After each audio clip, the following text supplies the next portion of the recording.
নমস্কার, রাধে রাধে। একদিন এক সাধু বসে আছে গাছের নিচে। সাধু একটু ভগবান টগবানকে দেখে একটু সিদ্ধি টিদ্ধি লাভ করেছে।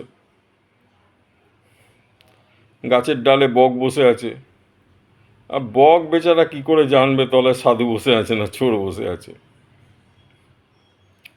আর দিয়েছে ফ্যাচাত করে হেগে হেগে দিয়েছে। এবার সাধুর তো মাথা বেয়ে এখান দিয়ে আসছে পড়ে। এরকম দেখে, এসব উপরে উঠে তাকিয়ে দেখছে যে বগে হেগে দিয়েছে। খুব ক্রোধিত হয়ে গেছে। যেই উপর দিকে তাকিয়েছে, বক ভস্ম হয়ে গেছে। এবার তারপরে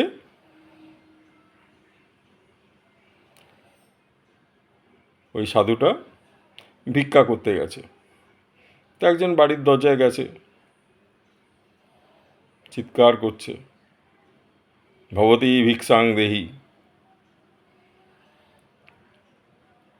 গৃহকর্ত্রী ছুটে এসছে, বলছে, বাবা নমস্কার, বাবা একটু দাঁড়ান, আমি ঘর থেকে ভিক্ষার সামগ্রী নিয়ে আসছি। এবার ঘরে গেছে, দেখে স্বামী এসে গেছে। তো স্বামী এসছে, স্বামীকে হাত জোর করে বলছে, স্বামী আপনি কিছুক্ষণ ওয়েট করুন, বাইরে মহাজন সাধু দাঁড়িয়ে আছেন, আমি ভিক্ষা দিয়ে আসছি। তো স্বামী সঙ্গে সঙ্গে বলেছে, হ্যাঁ তাকে দাঁড় করিয়ে রেখেছো কেন, তাড়াতাড়ি দিয়ে এসো ভিক্ষা। এইটুকু সময় লেগেছে ওনার দেরি হতে। উনি ভিক্ষা নিয়ে গেছেন। আর সেই তো সাধু হলে কি হবে, ক্রোধ ত্যাগ করতে পারেনি। হ্যাঁ তুমি এত দেরি করলে ভিক্ষা দিতে, জানো আমি কে? ওই ভদ্রমহিলা বলছে, এই আমাকে ওই গাছের বক পাওনি যে তাকালেই ভস্ম হয়ে যাব। আমি পতিব্রতা নারী,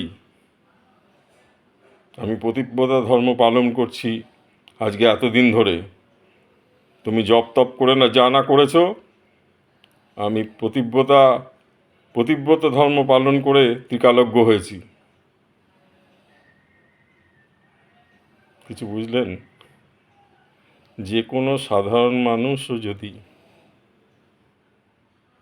স্বামী কিংবা স্ত্রী তারা যদি তাদের স্বধর্মে পারফেক্ট থাকেন, কোনো বনে যেতে হবে না, কোনো জঙ্গলে যেতে হবে না, কোনো ভগবানের দ্বারে যেতে হবে না, এমনি এমনি আপনি আপনার শক্তি পাবেন, আপনিও সেই ত্রিকালজ্ঞ হতে পারেন। রাধে রাধে। বিনা পয়সায় জ্ঞান, একটু চিন্তা করে দেখবেন।